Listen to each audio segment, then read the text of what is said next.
기도하겠습니다. 하나님 아버지, 이 아침 주님과 만나기 위해 제게 주신 말씀을 펼치겠습니다. 말씀하여 주시옵소서. 듣겠습니다.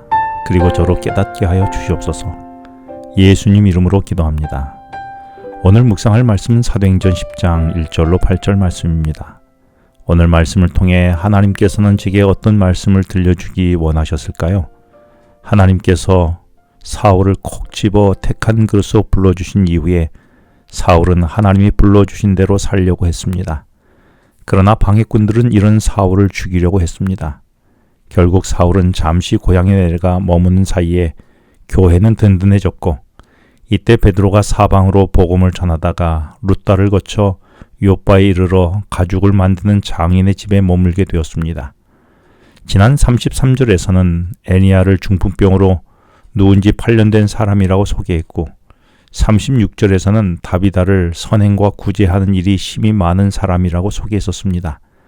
그런데 오늘 본문에서 소개하는 요빠에서 50여 킬로 떨어진 가이사랴의 로마의 장교였던 고넬료에 대해서는 오늘 본문 2절에서 경건하고 하나님을 경외하며 백성을 많이 구제하고 하나님께 항상 기도하던 사람이라고 소개합니다.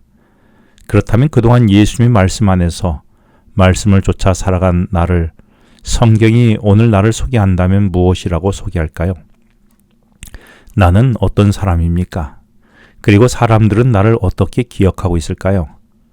다비다와 고넬료에게는 단점이 있었겠지만 사람들에게 아름다운 기억만 남았던 것은 그들이 주님을 쫓아 살았기 때문이 아닐까요?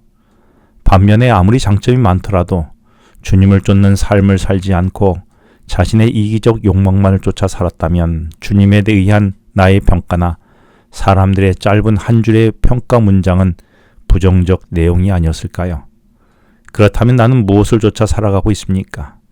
나의 욕망입니까? 아니면 주님이 가라고 하신 길입니까? 하나님은 4절과 5절에서 경건한 고넬료를 위하여 요빠에 있는 베드로를 불러 그가 복음을 전할 수 있도록 역사해 주십니다. 그래서 8절에서 이 말씀에 따라 고넬료는 한 번도 본 적이 없는 베드로를 초청하기 위해 요빠의 하인 둘과 경건한 한 사람을 불러 3명을 보내게 되지요. 그런데 생각해보면 황당한 심부름을 받은 것입니다. 환상 중의 계시에 따라 보지도 못한 베드로를, 그것도 그 시간에 무도장이 집에 있을지 요빠의 그 긴 해변 어느 집인지도 모르고, 또한 초청하면 따라올지도 모르는 상황에 50여 킬로나 되는 먼 거리를 다녀온다는 것은 참 어려운 순종이었을 것입니다. 그러나 보냄을 받은 자들이 무작정 떠나 순종했습니다. 이 여행이 제대로 이루어진 이유는 그 안에 경건한 자가 있었기 때문이 아닐까요?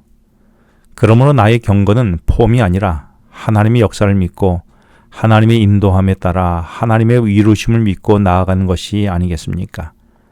그런데 베드로를 부르도록 고넬료가 본 환상의 시간을 3절에서 제9시라고 말하였는데 오늘날로 이야기하면 대낮인 오후 3시였습니다. 일반적으로 환상이나 하나님 말씀을 듣기에 적합한 시간은 온 세상이 캄캄한 한밤중이나 새벽이라고 생각하지요. 그런데 고넬료는 세상에 소음이 가득하고 분주한 일과가 있던 오후 3시에 하나님의 음성을 듣게 되었다고 한 것은 어떤 의미가 있을까요? 9절에도 보면 베드로도 오늘날의 낮 12시를 가리키는 제6시에 무도장이 집에서 지붕에서 환상을 보았습니다. 그리고 창세기 18장 1절 마물의 상수리 나무 아래서 아브라함이 하나님을 만난 시간도 날이 뜨거운 대낮이었습니다.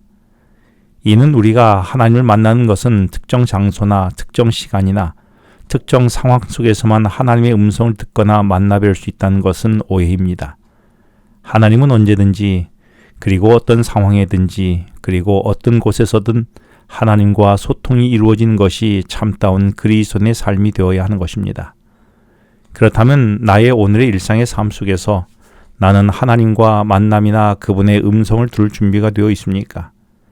그래서 안방이나 옥상이나 짐승을 죽여 가죽을 만들기에 짐승의 피가 자욱한 무두장의 집에서나, 그리고 이른 새벽이나 사방이 고요한 장소뿐만 아니라 시끌벅잡한 대낮에 나의 일터에서도 언제든지 주님과 소통이 이루어지는 삶을 나는 살고 있습니까? 그런데 혹 나는 하나님을 어떤 특수한 장소, 시간에서만 만날 수 있다며 한정된 장소에 주님을 가두어 놓고 있는 것은 아닙니까?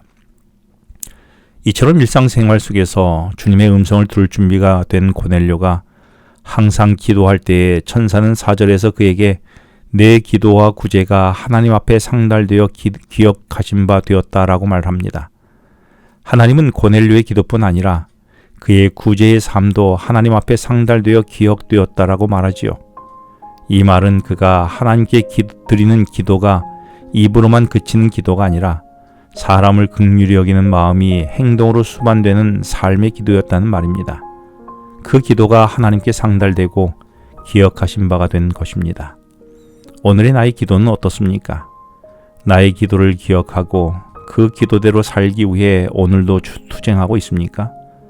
나의 기도는 단 한 사람도 귀히 여기며 더 많은 사람들과 더불어 살아가기 위한 성숙한 기도가 맞습니까? 기도하겠습니다. 하나님 아버지, 언제나 주님과 소통이 이루어지는 제가 되게 하여 주시며 주님의 일하심을 믿고 순종의 삶을 살아가는 경건한 저의 삶이 되게 하여 주시옵소서. 예수님 이름으로 기도합니다. 지금은 개인 기도 시간입니다. 오늘 주신 말씀을 묵상하면서 주어진 기도 제목과 개인 기도 제목을 놓고 기도하시겠습니다.